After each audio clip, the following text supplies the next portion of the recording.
Welcome to the Festival of Storytellers.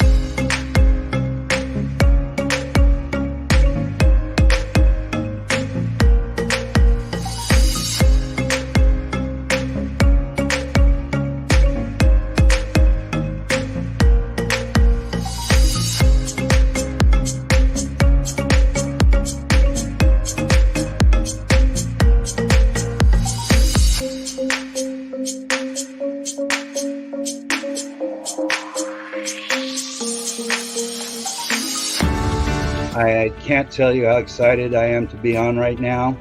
It's been a couple of weeks of excitement, getting prepared, and I've done a lot of things in my life, but this has got to be close to the top. Thank you, and Reader's Magnet, and thank you, John, for putting this forth and taking the chance on us authors in presenting this out to the world. I've enjoyed this immensely, Joanne. Ellie, so have I. Thank you for who you are, and thank you, Reader's Magnet. You all are beautiful, and you've worked so very hard, and we are blessed. We are. I thank everybody that's involved with this process, because we know writers need readers and writers need publishers. We thank Reader's Magnet and everybody that's involved. I love Reader's Magnet. They say, we share your stories with the world.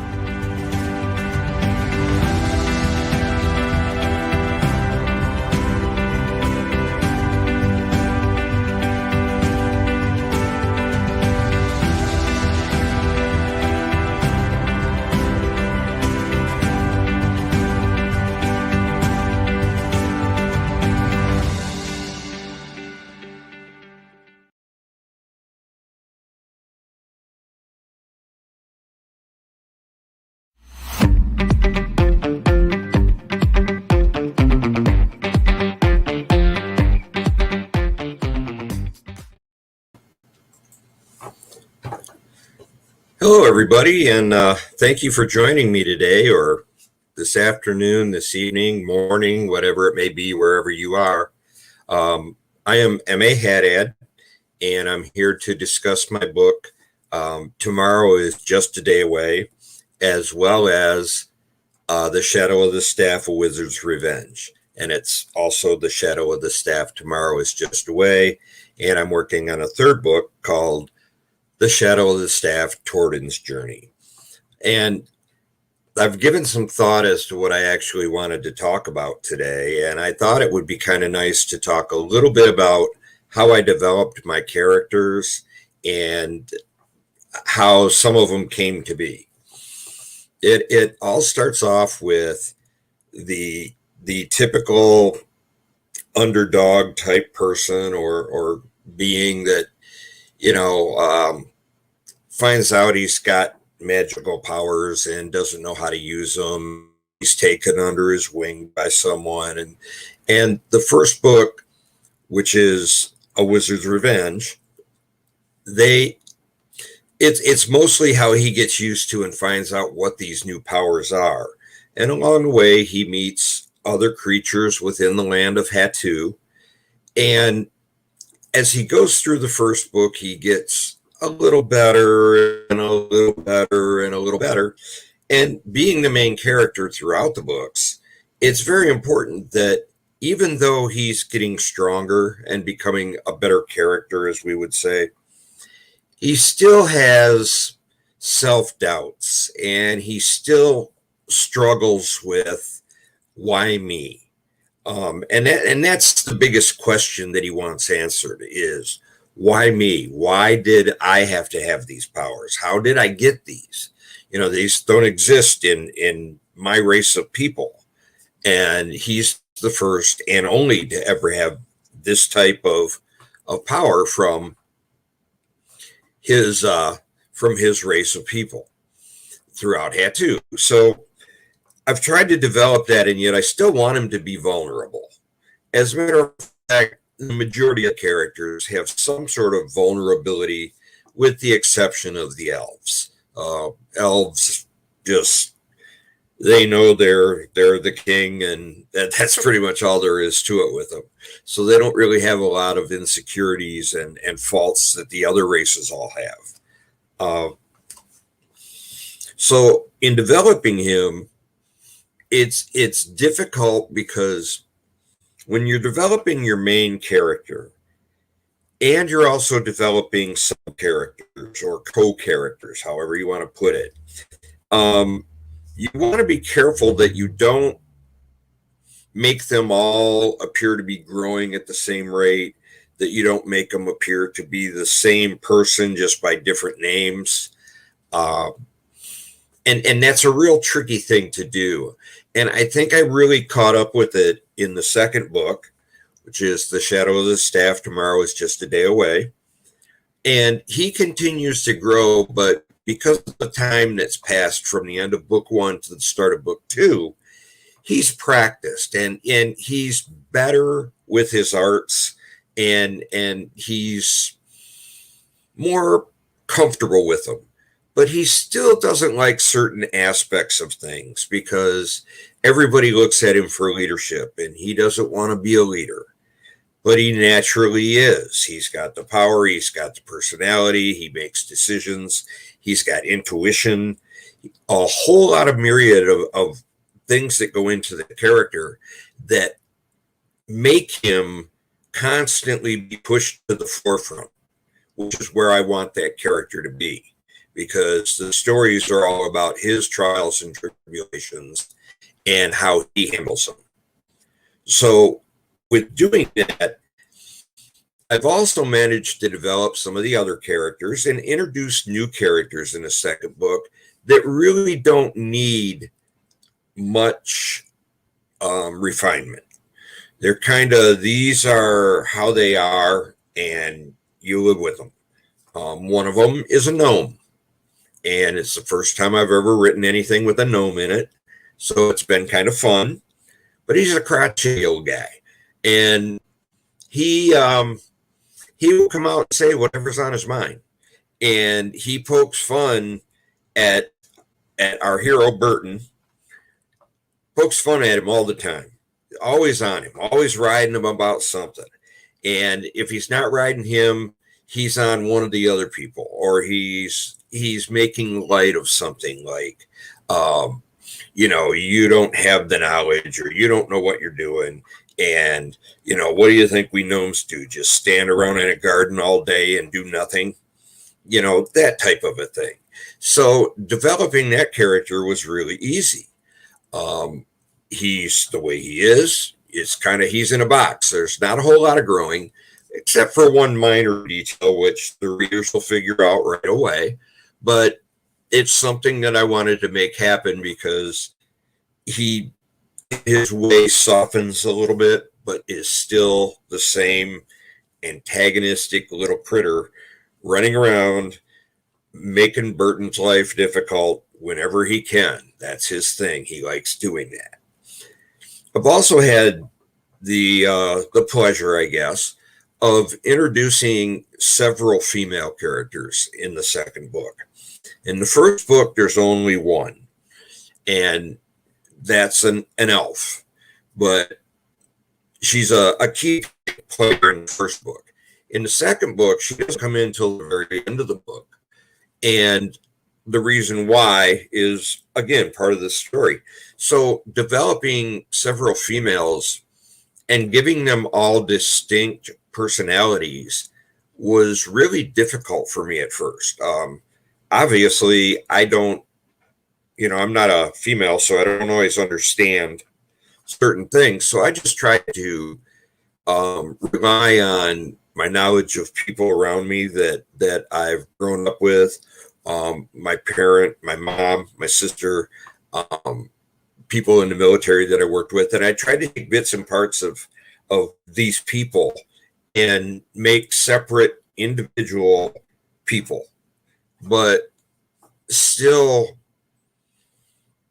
keep them in power positions and put them in positions where their fallacy may show a little bit, but they're strong enough and they have enough determination and training and everything that goes with it that it doesn't bother them. They don't have a problem with going to battle. They don't have a problem with going to war. Whatever you ask of them to do, they're going to do it to the best of their abilities because they've been trained to do that. And so that was a real key development in my characters that was probably the toughest of all of them, was to develop the females. And I think I did a pretty good job. I'm happy with it, and I hope that the readers will be too. And developing characters, like I said, is a lot of fun. And it's also really hard because you don't want to develop them too fast. You don't want to develop them too slow. Because that can either slow the story down to a snail's pace or speed the story up so fast that the plot gets lost because you're all caught up in the characters and how quickly they're developing and what they're doing, that the story gets lost completely. And so all you're dealing with then is just a bunch of people primarily that are running around doing things, and that's not a real good way to do that either. So it's take your time, develop your characters the way you want them to be. If you're going to write, if you read, give the author time to develop that character for you. At first, you may feel like, well, this is kind of slow, or this guy isn't, he can do more. Why doesn't he? So on and so forth. Give writers a chance to develop that, because that's very key to any story. I've been fortunate in that for me, it's come fairly easy. Like I said, I've had some difficulties, but it's been fairly easy for me to develop, and it's almost Freudian in a way to get in the heads of these creatures and these people that I create and go, okay, how do I want this person or this individual to act? What is their strength? What is their weakness? I have one character that is very cavalier and nonchalant, and everything to him is just a game. And you find out later that it's not just a game, that he takes everything very seriously. But that's on the inside. On the outside, he wears a hat with a feather, and he's just a throwback to so many different characters from the 30s and 40s that were in the swashbuckling movies of the day. Errol Flynn type characters that just, they smiled, they laughed, they carry on, and then they go take care of their mission or whatever it is they have to do. And so I've got a character like that. I like that character a lot myself. He's a lot of fun, just like the gnome. He's a lot of fun to read, and he was a lot of fun to develop. And it's still a work in progress. As I go through the books, which there'll be a next one and probably at least one more, if not two, before I wrap everything up. Maybe more, who knows? But I like being able to pull that out a little bit at a time and develop that character so that every book is not the same. The person isn't the same.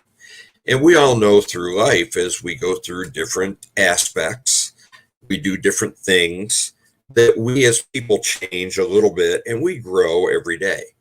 And so with characters in a book, it's pretty much the same way. They're going to grow from book to book to book, or they're going to go backwards in some cases because they just can't handle the pressure of being a leader, or they want to be the leader and they're not, and they can't handle that. So there's a lot of little pieces in there that makes a character what it turns out to be and what you want it to be.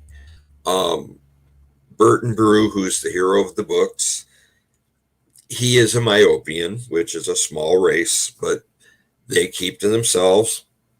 And he's not one for being in front, like I said, but he's forced to be in front because he's the one that has the power.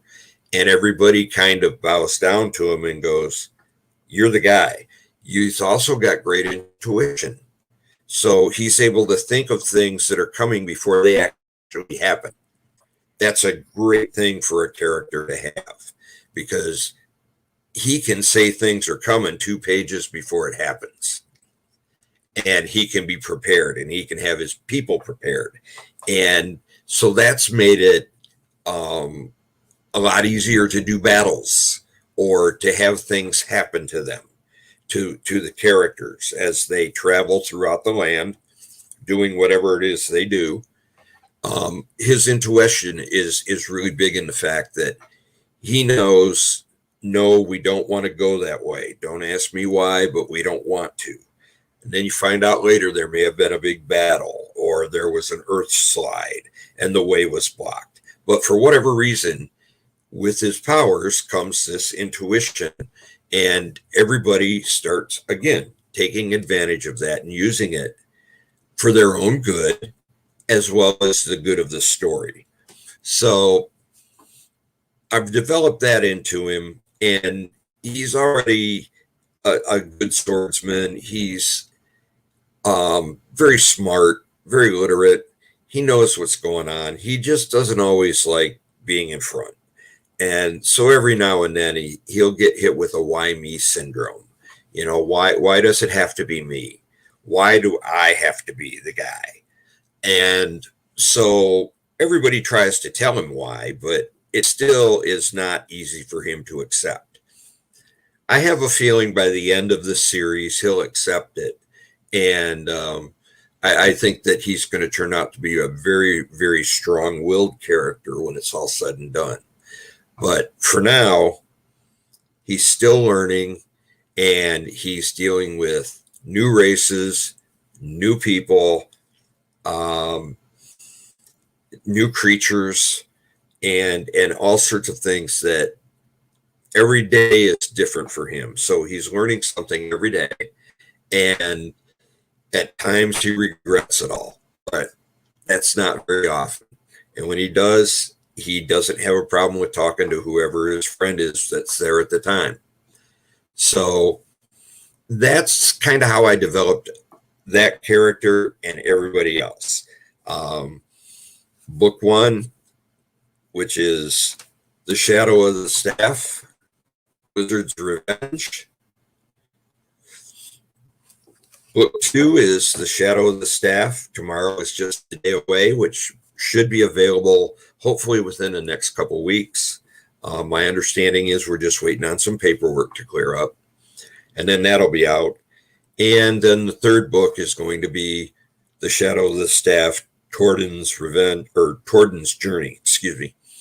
And that'll go into a different character and take the story a little bit off where it is now, but it'll all make sense to the reader.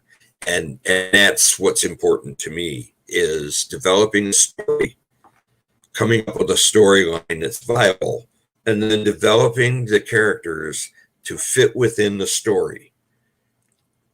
That's fun. I enjoy that. If you're a writer out there, you need to do that. I got a question here, and yes, I have killed characters, and it was necessity. You can't go into a fantasy world and everybody's living all the time. Sooner or later, somebody has to die. So there's characters that you have to kill off in order to get the response of that character dying from the other characters, so that it gives them more drive, more determination, make them angry, might make them sad. The first character I killed off, I believe, was somebody's brother. So that was kind of a hit home, boom. He didn't find out till after the battle was over. Then somebody had to go tell him. So that was one of those, okay, this is how I'm going to do it. And then that individual that lost his brother is going to be a key player down the road, and with the knowledge that a lot of it's going to be revenge driven because of that. I've been told there's some characters from the first book that I better not kill off. And That's a good question you've got right there. How do you develop different types of characters? I think it really is how that character fits into the story. Um, if everybody is take charge, gung ho, I'm going to take the hill, and everybody's a leader, and you don't have any followers, then that's not going to make for a very good story. So I think you take the outline of the story and then you create the characters that go within that specific area for that part of that story so that it makes sense to the reader. And it continues the story in the direction you want it to go. I could see where someone could get off track very easily by overdeveloping or underdeveloping characters. And I think it's a double-edged sword, really. Yeah, just have to be careful and understand that this character has to fit into the story. And if you can develop them to fit into the story, then you've done a very good job. And that's all you can really ask. So my favorite plot twist has not even happened yet. I've got a couple coming up. The second book does have a couple turns, but not really a plot twist. I'm waiting until the right moment for that. And tomorrow is just a day away. There's a significant change that happens within that book. I mean, it's very significant, but it really doesn't affect the plot that much at this point. Now, having said that, like I said, you develop a character to fit the story. So there's an ulterior motive for something down the road that is the reason that I've created the character that I did and the way I have so far, which will be part of a plot twist. So there's ways to do it. What motivates the actions of each character in the book, it's all different. Some are motivated by freedom. They're motivated by taking care of their people. You got dwarves, and we all know what they're motivated by. Obviously, gold, precious gems. What are they going to get out of it money-wise? But I've tried to temper that a little bit, but they're still dwarves and they still lust for gold. So that makes everything kind of fluid throughout the books. And I really think those type of things are important. So like I said, it's developing the characters is fun, but it's also difficult at times. Just because of what's going to happen in 100 pages or what's going to happen in 2 books. That all affects where you have that particular character at that time. So most of them are motivated by freedom, but not everybody. So, that's the cause of having a wizard's revenge. Obviously, something happened in the first book that required a second book, and there's a lot of good and a lot of bad that goes on. So there's a few surprises coming down the road, but that'll be as I develop the storyline in the direction that I want it to go. So there'll be more plot twists coming up, but right now, pretty straightforward. With one exception, but everybody will figure it out as soon as they read it. They'll go, this is what he meant. So, but again, I also would like to invite you to come out to my website.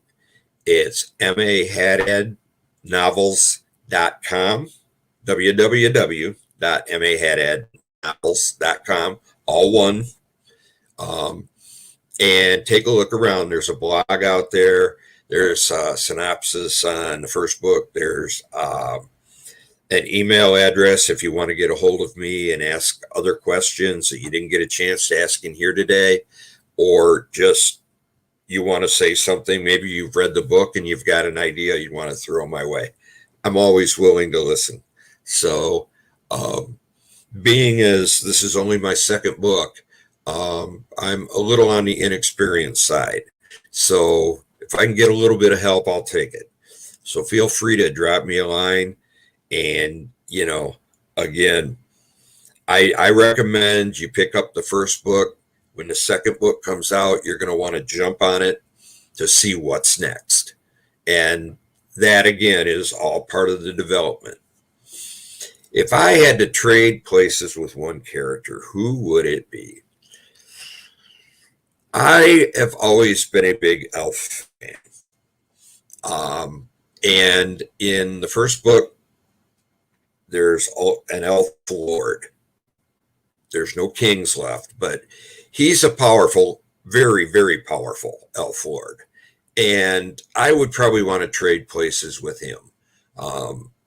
I think it would be fun for one thing, because he's not afraid of anything. He's powerful. He knows he's powerful. And he shows it. One of the things that I've tried to do, because I've been disappointed in other books, is everybody always wants to infer that somebody has power. Well, what is power? What does that mean? So I've tried to actually allow them to use their magic, to use their power. If they have a strength, I let them show it. That's what I want. I think that's what readers want. It's easy to say, I got an elf lord who's really powerful, but if he doesn't do anything with it, how do you know how powerful he is? So I've tried to include that in, especially the magical creatures, which I consider elves, dwarves, even orcs, magical creatures. Yeah, orcs are dumbed down, but from everything I've ever read, they are pretty dumb. So I've kind of kept them that way, with an exception or two here or there. There is no blueprint for that, as far as, okay, it's an orc, has to be dumb. I haven't done that, but yeah, it would definitely be the elf lord. And the fun part is he doesn't even really show up again till later on in the book. But he's a main character in the first book, and he has a daughter. So that was my first female character, and developing her was a lot of fun too, because she takes after her dad. She knows she has power. She's not afraid to use it, and she shows it when she needs to. So it's a lot of fun.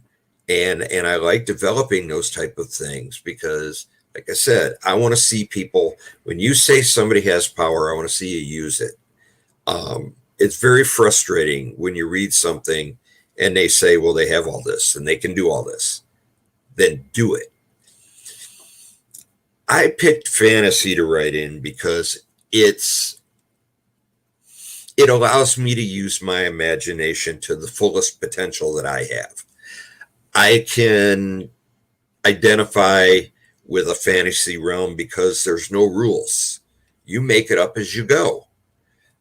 You create a world. You create the characters. You create everything there is to. And yes, there's a plot, but not like there isn't a murder mystery or a love story. The plot is kind of secondary, really, to the story itself, and telling that story is what I really enjoy. So having that opportunity to do that has been great, just like having the opportunity to spend this time with you. And I really appreciate the questions. They were awesome. Thank you very much. Please pick up a copy of The Shadow of the Staff, A Wizard's Revenge. All right. And let's see what we got here. What is your secret in keeping the story going and lively from book 1 to book 2? Well, you have to, I believe, book one has to end on a positive note, whatever that note may be. You have to complete something. If you were in a war, you have to complete that battle. You can't leave it open-ended to the point where book two becomes a totally different book. It really is an extension of the first book. It's just that I've added new characters and new situations and given our hero an opportunity to show that he's even more powerful than he thought he was. So his power keeps showing more and more and more. And it's continual throughout the first two books. So that's how I've tried to do that. And then when I go to the third book, I hopefully will create a very nice bridge that will take it from point A to point B. And that's, it's just like writing music to me, which I love to write music as well. But you have to have a bridge that takes one verse to the next verse to the next verse. And a book is the same thing. So again, thank you for the questions. My time up is up here, and it's time for me to be going. I hope you enjoy the rest of the festival. And I'll be back again at 5 o'clock Eastern time tomorrow night. If you have any more questions, tune in. And at this particular point, I want to say thank you very much and take care. Bye-bye.